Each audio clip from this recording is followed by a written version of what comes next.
नमस्कार। I am doctor Shravan Kumar, assistant professor, Nehrugram Bharati, deemed to be university Prayagraj. इस series में आज हम एक नए टॉपिक जो कि अनुसंधान से ही संबंधित है उस पर चर्चा करने के लिए आप सबके समक्ष प्रस्तुत हैं। आज का हमारा टॉपिक विवरणात्मक अनुसंधान, वर्णनात्मक अनुसंधान, डिस्क्रिप्टिव रिसर्च है। इस पर हम विस्तार से आप सबसे बात करेंगे, जिसमें देखेंगे कि वर्णनात्मक अनुसंधान क्या है, वर्णनात्मक अनुसंधान की विशेषताएं कौन कौन सी हैं, इसका क्षेत्र क्या है, इसकी सीमाएं क्या है, यह कितने प्रकार का है। इन तमाम बिंदुओं पर आप सबसे विस्तार से बात करने के लिए मैं उपस्थित हूं। जब हम वर्णनात्मक अनुसंधान की चर्चा करते हैं तो हम यह देखते हैं कि मात्रात्मक अनुसंधान की सर्वाधिक प्रचलित एवं प्रयुक्त विधि वर्तमान समय में वर्णनात्मक अनुसंधान है। यह वर्तमान क्या है का वर्णन, व्याख्या प्रस्तुत करके किसी घटनाक्रम की वर्तमान स्थिति की जानकारी उपलब्ध कराता है। इसके अंतर्गत विद्यमान दशाओं, संबंधों, चल रही प्रक्रियाओं, बनाई गई रायों, प्रचलित विश्वासों, अपनाए जा रहे दृष्टिकोण, उस पर पड़ रहे प्रभाव अथवा विकसित हो रही प्रवृत्तियों आदि का अध्ययन करना मुख्य रूप से इसमें सम्मिलित रहता है। इस प्रकार का अनुसंधान मूलतः वर्तमान से संबंध रखता है तथा अतीत की घटनाओं, अनुभवों तथा उनका प्रभाव जो घटनाओं पर पड़ा है उनके सापेक्ष यह वर्तमान घटनाक्रमों व परिस्थितियों को स्पष्ट करता है। यद्यपि वर्णनात्मक अनुसंधान एक बहुत ही व्यापक पद है, ऐसा नहीं, इसमें गुणात्मकता की भी प्रवृत्ति मिलती है, इसमें मात्रात्मकता, और ये दोनों प्रकार के गुणात्मक और मात्रात्मक अनुसंधान की प्रवृत्ति इसमें सम्मिलित रहती है। जब हम शिक्षा, मनोविज्ञान या सामाजिक विज्ञान से संबंधित जब हम अनुसंधान के क्षेत्र में देखते हैं तो वर्णनात्मक अनुसंधान सबसे महत्वपूर्ण एक अनुसंधान की विधि समझ में आती है। और विवरणात्मक अनुसंधान पद्धतियां किन्हीं घटकों, घटनाओं एवं परिस्थितियों की तत्कालीन स्थिति, जो तत्कालीन परिस्थिति है, उससे संबंधित परिशुद्ध सूचनाएं एकत्रित करने तथा उसे खोजे हुए तथ्यों से वैध सामान्य निष्कर्ष निकालने में ये सहायक होती हैं। जैसा कि जॉन डब्ल्यू बेस्ट ने इसको परिभाषित करते हुए लिखा है कि वर्णनात्मक अनुसंधान क्या है का वर्णन एवं विश्लेषण करता है। परिस्थितियां अथवा संबंध जो वास्तव में वर्तमान में हैं, अभ्यास जो चालू हैं, विश्वास, विचारधारा जो पाई जा रही हैं, प्रक्रियाएं जो चल रही हैं, अनुभव जो प्राप्त किए जा रहे हैं, इन्हीं सभी का संबंध हम वर्णनात्मक अनुसंधान के अंतर्गत देखते हैं। वर्णनात्मक अनुसंधान को मोले ने परिभाषित करते हुए लिखा कि वर्णनात्मक अनुसंधान शिक्षा के क्षेत्र में सबसे अधिक व्यवहार में आता है। इसके सर्वे, नॉर्मेटिव सर्वे, स्टेटस और विवरणात्मक अनुसंधान आदि अनेक नाम हैं। यह एक विस्तृत वर्गीकरण है जिसके अंतर्गत अनेक विशिष्ट विधियां तथा प्रक्रियाएं आती हैं। उद्देश्य की दृष्टि से सब लगभग समान है। वर्णनात्मक अनुसंधान में प्रायः 3 प्रकार की सूचनाएं संकलित की जाती हैं, जिसमें किसी स्थिति में चरों अथवा परिस्थितियों के संदर्भ में क्या विद्यमान है, वर्तमान में क्या है, उपलब्ध मानकों जैसा आप विशेषज्ञ उपयुक्त मानते हैं का तुलनात्मक अध्ययन करके हम क्या अपेक्षा करते हैं, दूसरे के अनुभवों तथा विशेषज्ञों की सम्मति के आधार पर संभावित माध्यमों के प्रयोग के लक्ष्यों की प्राप्ति कैसे की जाए। इन सभी का उत्तर हमें वर्णनात्मक अनुसंधान देता है। वर्णनात्मक अनुसंधान के उद्देश्य क्या है? जब हम उद्देश्य की बात करते हैं तो हम 2 चीज मुख्य रूप से आप सबसे चर्चा करेंगे कि वर्तमान स्थिति का स्पष्टीकरण करना तथा भावी नियोजन एवं संबंधित परिवर्तन में सहायता करना वर्णनात्मक अनुसंधान का मुख्य उद्देश्य है। वर्णनात्मक अनुसंधान भावी अनुसंधान के प्राथमिक अध्ययन में सहायता करता है, जिससे अनुसंधान को अधिक नियंत्रित, वस्तुनिष्ठ एवं प्रभावी बनाया जा सके। ये वर्णनात्मक अनुसंधान के ये 2 मुख्य उद्देश्य हैं। इनके पदों की जब हम बात करते हैं कि वर्णनात्मक अनुसंधान के पद कौन से हैं, तो इसमें थोड़ा सा कुछ मनोवैज्ञानिकों, कुछ शिक्षा शास्त्रियों ने थोड़ा अलग अलग इसका विश्लेषण किया है, लेकिन मुख्य रूप से जैसे डेविड फोक्स ने वर्णनात्मक अनुसंधान के जो पद दिए, उसमें पहला वर्णनात्मक अनुसंधान के अंतर्गत समस्या के कथन को स्पष्ट करना, माने समस्या का चयन करना, यह सुनिश्चित करना कि समस्या सर्वेक्षण अनुसंधान के उपयुक्त है, उचित प्रकार की सर्वेक्षण विधि का चुनाव करना, जिससे कि हमारी जो समस्या से संबंधित जो हमारे डाटा कलेक्ट करने हैं वो उचित तरीके से हमारे पास वो डाटा उपलब्ध हो जाएं। उद्देश्यों को निर्धारित करना, यह सुनिश्चित करना कि आंकड़े प्राप्त करने के उपकरण, जो टूल्स हैं, जो उपकरण हैं, वो उपलब्ध हैं कि नहीं है, इसको देखना। यह उपकरण समय पर तैयार उपलब्ध हो सकते हैं कि नहीं हो सकते हैं, यह उपकरण न तो है और न ही तैयार किया जा सकता है। इन सारी चीजों को सुनिश्चित करना एक वर्णनात्मक अनुसंधान का प्रमुख पद है। प्रस्तावित सर्वेक्षण की सफलता का पूर्वानुमान लगाना,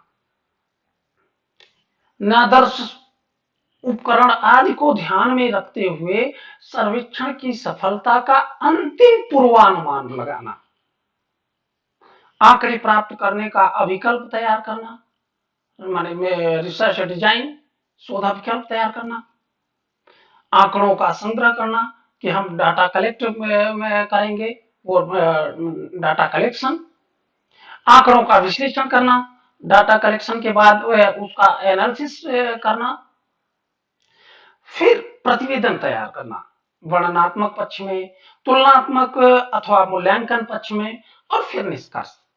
ये वर्णनात्मक अनुसंधान के प्रमुख पद हैं।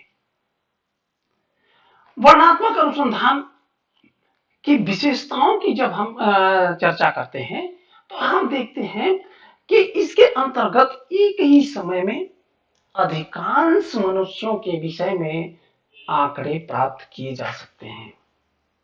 यह क्या है, यह स्पष्ट करता है हमारा वर्णनात्मक अनुसंधान, विवरणात्मक अनुसंधान।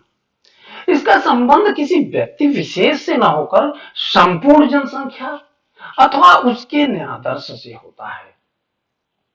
इसका एक विशिष्ट उद्देश्य होता है, हम कोई भी अनुसंधान करते समय वो एक विशेष उद्देश्य लेकर के चलते हैं।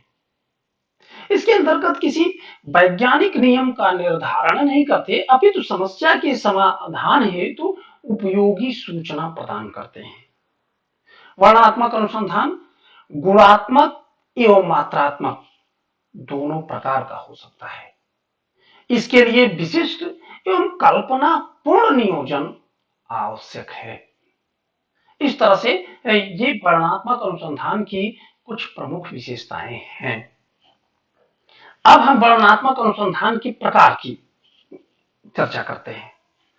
जब हम वर्णनात्मक अनुसंधान की प्रकार की चर्चा करते हैं तो देखते हैं कि कई प्रकार के वर्गीकृत करने का विभिन्न शिक्षा शास्त्रियों ने प्रयास किया है, जिसमें से वान डैलेन द्वारा वर्गीकरण, वान डैलेन प्रसिद्ध शैक्षिक मनोवैज्ञानिक हैं, उनके द्वारा जो वर्गीकरण किया गया है वर्णनात्मक अनुसंधान का, वो सर्वमान्य है। उनके अनुसार वर्णनात्मक अनुसंधान को निम्नलिखित मुख्य रूप से 3 भागों में वर्गीकृत किया गया है। पहला सर्वेक्षण अध्ययन, सर्वे स्टडीज ऑफ रिसर्च। दूसरा अंतर संबंधों का अध्ययन, अंतर संबंधों का अध्ययन। दूसरा विकासात्मक अध्ययन। इन तीनों प्रकारों को अब हम अलग अलग एक एक प्रकार को देखते हैं।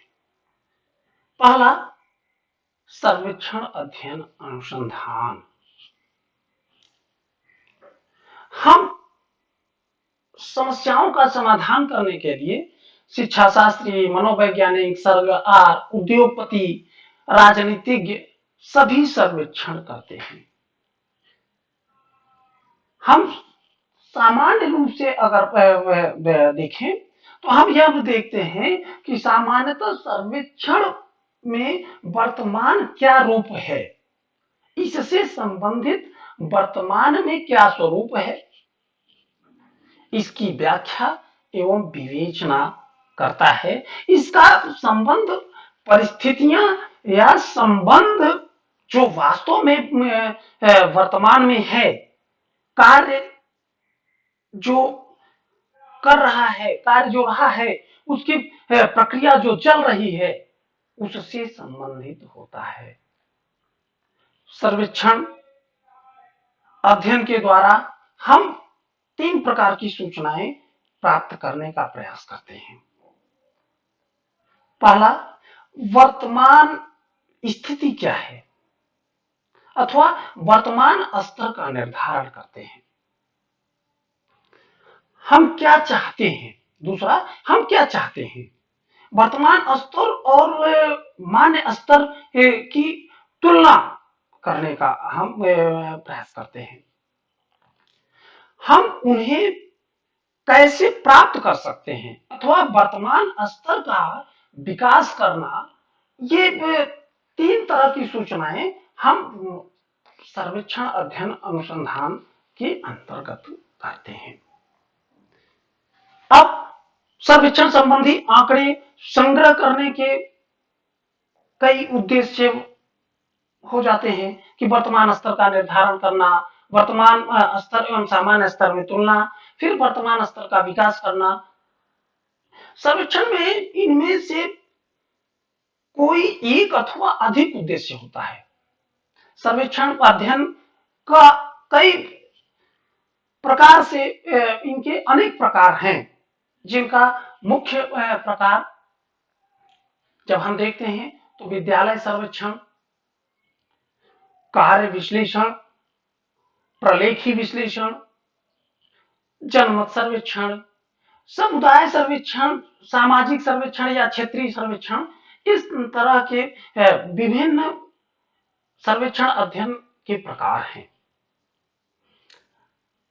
विद्यालय सर्वेक्षण, जब हम विद्यालय में सर्वेक्षण की बात करते हैं तो हम देखते हैं कि इसके अंतर्गत प्राप्त सूचना के आधार पर विद्यालय की क्षमता और उसकी प्रभावशीलता का विकास करने का प्रयास किया जाता है। इस प्रकार के सर्वेक्षण में निम्नलिखित प्रमुख उपकरणों का प्रयोग किया जाता है, जैसे निरीक्षण, प्रश्नावली, साक्षात्कार, मानक परीक्षण, प्राप्तांक पत्र, मूल्यांकन जो मापदंड है। इस तरह से कई उपकरणों का प्रयोग हम विद्यालय सर्वेक्षण के अंतर्गत करते हैं। दूसरा, कार्य विश्लेषण। कार्य विश्लेषण द्वारा हम यह देखते हैं कि कार्यकर्ताओं की जो कार्य पद्धति है, उनकी कमजोरियों, उनकी अक्षमताओं को पहचाना जाता है। मानव शक्ति का सर्वोत्तम सदुपयोग की दृष्टि से कार्य वितरण समुचित ढंग से किया जाता है। विभिन्न प्रकार के उत्तरदायित्वों, कौशल हेतु वेतन अथवा भत्ते का निर्धारण किया जाता है। ये प्रशासनिक संगठन व क्रिया के बेहतर संचालन के लिए आवश्यक रूप रेखा का निर्माण है। इसके द्वारा हम कार्य विश्लेषण के द्वारा करते हैं। प्रलेखी विश्लेषण। जब हम प्रलेखी विश्लेषण की बात करते हैं तो इसमें अनुसंधानकर्ताओं के लिए आंकड़े प्राप्त करने की दृष्टि से सबसे महत्वपूर्ण है। इसे कभी कभी विषय वस्तु विश्लेषण, क्रिया अथवा सूचनात्मक विश्लेषण भी कहा जाता है। प्रलेखी विश्लेषण के अंतर्गत भूतकालीन व वर्तमान अभिलेखों का विश्लेषण किया जाता है। यह प्रलेख, लेख, कहानी, उपन्यास, कविता आदि कुछ भी हो सकता है। प्रलेखी विश्लेषण के द्वारा व्यक्तियों की मनोवैज्ञानिक दशाओं, मूल्यों, रुचियों, अभिवृत्तियों तथा पक्षपात आदि का ज्ञान हम प्राप्त कर सकते हैं। इसके अंतर्गत इसके अलावा प्रलेखी विश्लेषण द्वारा विद्यालय, व्यक्ति व समाज की कमजोरियों का ज्ञान प्राप्त कर सकते हैं। इसके अतिरिक्त विद्यालय तथा समाज की विशिष्ट अवस्थाओं तथा क्रियाओं का ज्ञान प्राप्त करने में यह सहायक होता है। जनमत सर्वेक्षण औद्योगिक, राजनैतिक, शैक्षिक अन्य क्षेत्र में सफल होने के लिए नेताओं को अनेक निर्णय लेने होते हैं। ये नेता किसी अनुमान अथवा दबाव में आकर निर्णय लेने की जगह जनमत को विशेष रूप से ध्यान में रखकर निर्णय लेना ये इसलिए पसंद करते हैं क्योंकि जनमत संग्रह के द्वारा राजनीतिक नेता यह जानने का प्रयास करता है कि किसी कार्यक्रम विशेष के प्रति जनता का रुख क्या है, जो कार्य वो करने जा रहे हैं वो जनता उसको किस तरह से लेती है। जनमत सर्वेक्षण में उपकरण के रूप में प्रायः प्रश्नावली या साक्षात्कार का प्रयोग बहुतायत में किया जाता है। जनमत सर्वेक्षण के परिणाम विश्वसनीय व वैध होने के लिए न्यायाधीश का चुनाव बड़ी सावधानी पूर्वक करना चाहिए। यह जनसंख्या का प्रतिनिधित्व करने वाला होना चाहिए। जैसे हम कभी कभी जब हम चुनाव के दौरान हम जब जनमत सर्वेक्षण किसी कंपनी द्वारा, किसी संस्था द्वारा, किसी नेता के लिए स्वयं के द्वारा जब जनमत कराया जाता है, एग्जिट पोल की जो परिकल्पना आती है उसमें यह जनमत सर्वेक्षण महत्वपूर्ण भूमिका निभाता है। ये तभी विभिन्न क्षेत्रों में चल रहे जैसे कार्यक्रम कमियों को पहचान कर उसे और प्रभावी ढंग से बनाने आदि में जनमत सर्वेक्षण का बहुत महत्वपूर्ण योगदान है। समुदाय सर्वेक्षण। समुदाय सर्वेक्षण को हम सामाजिक सर्वेक्षण या क्षेत्रीय सर्वेक्षण भी कहते हैं।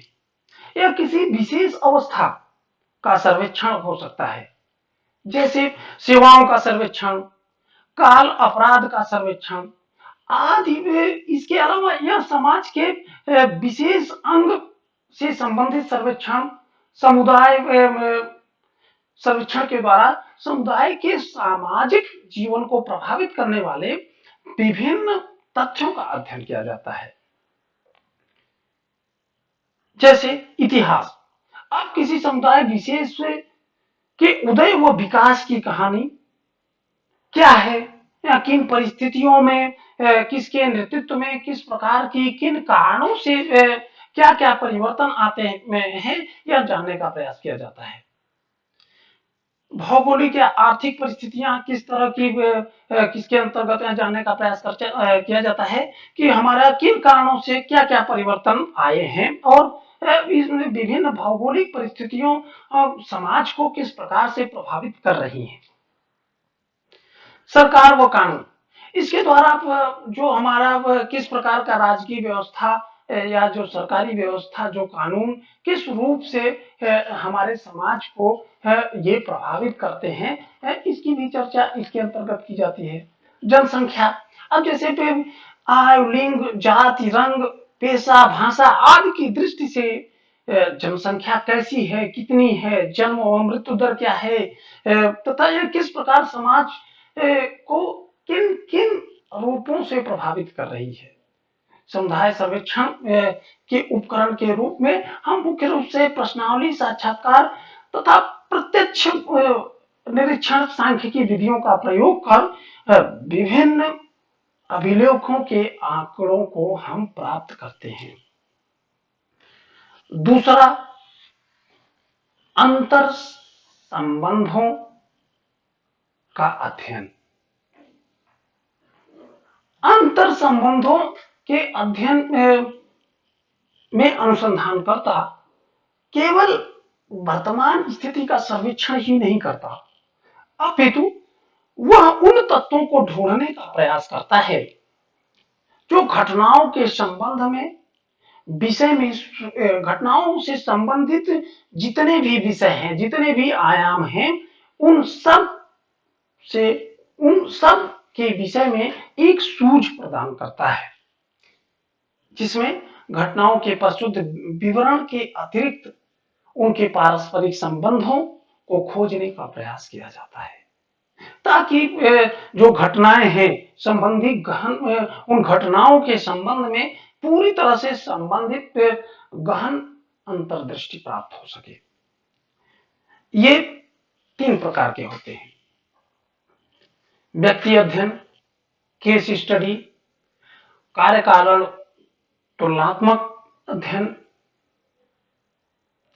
कैजुअल कंपैरेटिव स्टडी, सहसंबंधात्मक अध्ययन, कोरिलेशन स्टडी। जब हम व्यक्ति अध्ययन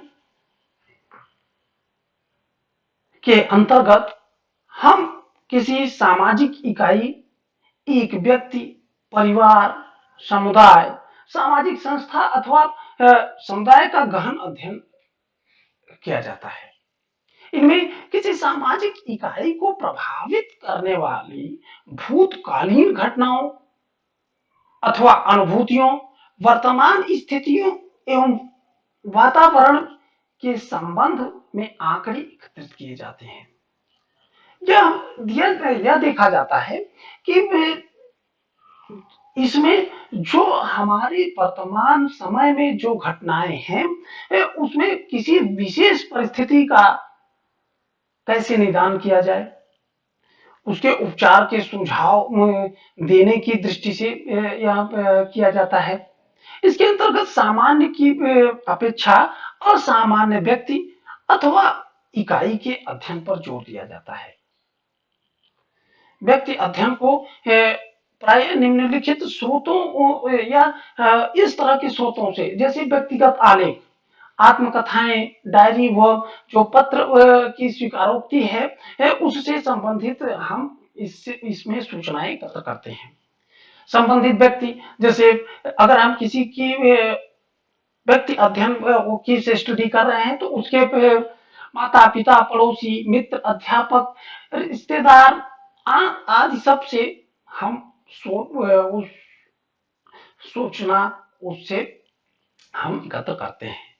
जीवन वृत्ति आलेख जैसे लाइफ हिस्ट्री, यह व्यक्ति के जीवन की उन घटनाओं का आलेख होता है जो उनसे सीधे संबंधित होते हैं। राजकीय आलेख से भी हम सूचनाएं में कर सकते हैं। जैसे व्यक्ति अध्ययन में प्रयुक्त कुछ प्रमुख उपकरण जो है वो निरीक्षण विधि, साक्षात्कार विधि, साक्षात्कार अनुसूची हमने बना के दिया, उस पर उसका उत्तर जान लिया। प्रश्नावली विधि, मनोवैज्ञानिक परीक्षण, ये मुक्त साहचर्य से संबंधित और व्यक्तिगत अध्ययन तथा प्रपत्र आदि सब का हम प्रयोग करके वो केस स्टडी को पूरी तरह से जो व्यक्ति अध्ययन है उसको पूरा करते हैं और उससे उसके समस्या के निदान के बारे में सुझाव प्रस्तुत करते हैं। कार्य कारण तुलनात्मक अध्ययन, इसे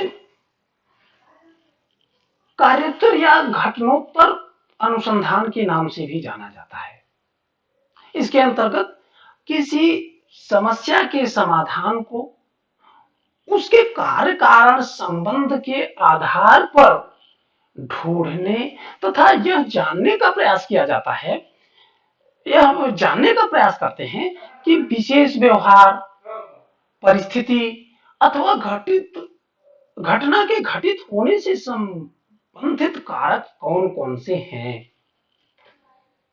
यह विधि मुख्य रूप से इस धारणा पर आधारित है कि किसी घटना अथवा परिस्थिति के उत्पन्न होने में का कोई न कोई कारण तो अवश्य होगा। यदि कारण उपस्थित है तो घटना अवश्य घटित होगी तथा अब यदि यह कारण अनुपस्थित है तो वह घटना नहीं घटित होगी। इस धारणा को आधार बनाकर घटित घटना के निष्कर्ष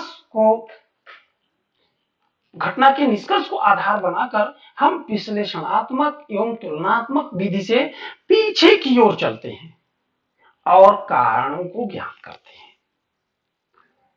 इस तरह से कार्य कारण तुलनात्मक अध्ययन वर्णनात्मक अनुसंधान में बहुत महत्वपूर्ण भूमिका अदा करता है।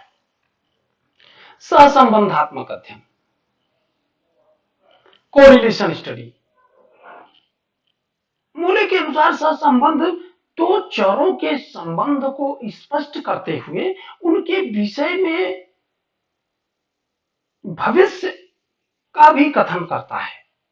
अतः यह दो या दो से अधिक चरों, घटनाओं या वस्तुओं के पारस्परिक संबंध से संबंधित है। कार्य कारण संबंध को समझने की दृष्टि से इस विधि का प्रयोग किया जाता है। जैसे यदि अनुसंधानकर्ता शारीरिक और मानसिक विकास के संबंध का अध्ययन करना चाहता है तो वह संबंधात्मक सहसंबंध शोध का प्रयोग करेगा।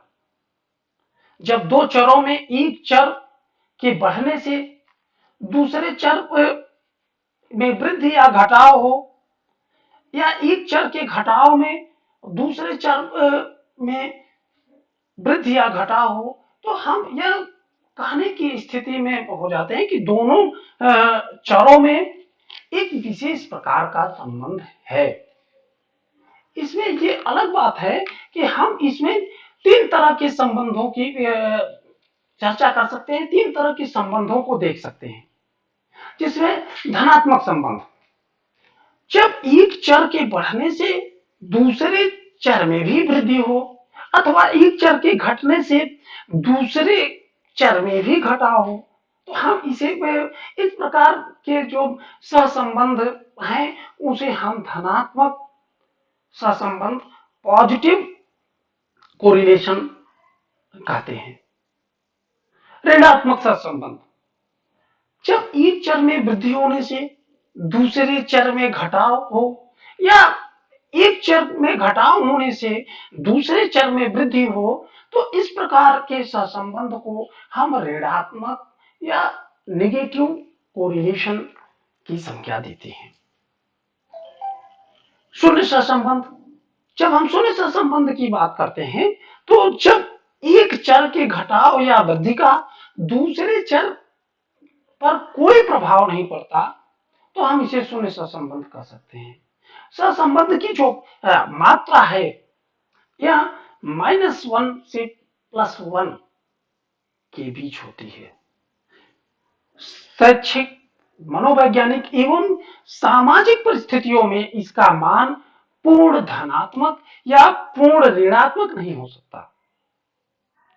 सहसंबंध का जब हम प्रयोग अनुसंधान के उपकरणों को तैयार करने के लिए, उसकी विश्वसनीयता तथा वैधता ज्ञात करने के लिए खूब अधिक मात्रा में करते हैं। इसके अलावा यह उपलब्ध आंकड़ों के आधार पर यह एक शैक्षिक सफलता की भी भविष्यवाणी किसी समूह के लिए करने में सक्षम है। अगला, विकासात्मक अध्ययन। विकासात्मक अध्ययन का संबंध केवल वर्तमान स्थिति एवं पारस्परिक संबंधों को ही स्पष्ट करना नहीं है, अपितु इस तथ्य को भी स्पष्ट करना है कि समय व्यतीत होने के साथ क्या परिवर्तन आते हैं। विकासात्मक अध्ययन बालकों की विशेषताओं के अन्वेषण तथा ये विशेषताएं विकास एवं वृद्धि, ग्रोथ एवं डेवलपमेंट के साथ कैसे बदलती है, शारीरिक बदलाव के साथ मानसिक वृद्धि कैसे होती है, उसमें शारीरिक वृद्धि के साथ उसमें संवेगात्मक विकास, संज्ञानात्मक विकास किस प्रकार से होता है। ये सारी चीजों का हम यह देखते हैं कि ये विशेषताएं विकास एवं वृद्धि के साथ कैसे बदलती है का बोध कराते हैं। वर्तमान स्थिति व उसके घटकों के पारस्परिक संबंधों के साथ साथ ये उन परिस्थितियों का भी अध्ययन करते हैं जो समय के साथ होते हैं। इसके अंतर्गत हम दो तरह के विकासात्मक अध्ययन, यह अध्ययन मुख्यतः दो प्रकार, विकासात्मक अध्ययन और दूसरा प्रवृत्ति या उपनति अध्ययन, ट्रेंड स्टडी, ये दो प्रकार के अध्ययन आते हैं। अब विकासात्मक अध्ययन के अंतर्गत हम अनुदैर्ध्य अध्ययन की बात करते हैं, हम प्रतिनिधित्वात्मक अध्ययन की बात करते हैं। वास्तव में अगर हम जैसे देखें अनुदैर्ध्य अध्ययन, इस प्रकार के अध्ययन में बालकों की विकास की स्थिति का अध्ययन थोड़े थोड़े समय के अंतर पर करते हैं।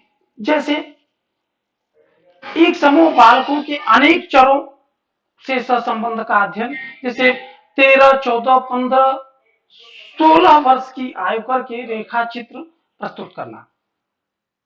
प्रतिनिधित्वात्मक अध्ययन के अंतर्गत इसमें एक ही बालक अथवा समूह का वर्षों तक अध्ययन करने की जगह एक ही समय विभिन्न आयु के बालकों का अध्ययन एक साथ करते हैं।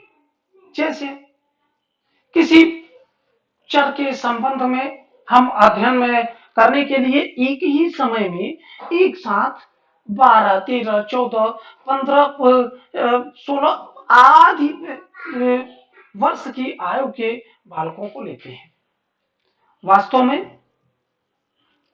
अनुदैर्ध्य अध्ययन ही विकासात्मक अध्ययन की सर्वोत्तम विधि है, किंतु समय और श्रम की बचत के कारण प्रतिनिधित्वात्मक अध्ययन का प्रयोग बहुतायत से होता है। इससे अनुसंधानकर्ता अल्प समय में ही आवश्यक आंकड़े जुटा सकने में सक्षम होता है। उपनति अध्ययन, यह वास्तव में ऐतिहासिक अभिलेख ही अध्ययन और सर्वेक्षण अनुसंधान का मिश्रण है। इसमें जब हम देखते हैं तो हम ये देखते हैं कि जो सामाजिक, राजनीतिक और आर्थिक आंकड़े इसमें प्राप्त किए जाते हैं। इन आंकड़ों के विश्लेषण द्वारा जो हम देखते हैं वर्तमान उपनत की व्याख्या और वर्णन किया जाता है। इसके आधार पर भविष्य में क्या होने वाला है इसकी भविष्यवाणी की जाती है। किसी भी नई नीति को निर्धारित करने व उसके नियोजन से पूर्व उपनति अध्ययन बहुत ही आवश्यक है। उपनति अध्ययन अवश्य करनी चाहिए। इसके अभाव में नीति की प्रभावशीलता घट सकती है।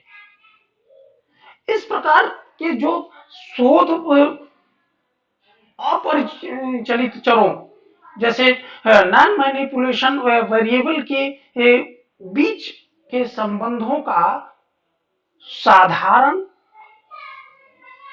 सामान्य परिस्थिति में विश्लेषण किया जाता है। इस प्रकार का शोध मुख्यतः क्या है से संबंधित है। यह इसी क्या का वर्णन और व्याख्या करता है। धन्यवाद। हमें पूरी उम्मीद है कि इस वीडियो में आपने सहसंबंध के प्रकार क्या है, वर्णनात्मक अनुसंधान के प्रकार क्या है, केस स्टडी क्या है आदि कई प्रश्नों के उत्तर, अंतर संबंधों के अध्ययन का महत्व कैसे है, सर्वेक्षण अध्ययन से आप क्या समझते हैं, ये सारे प्रश्नों के आपके प्रश्नों के उत्तर जरूर मिले होंगे। बहुत बहुत धन्यवाद।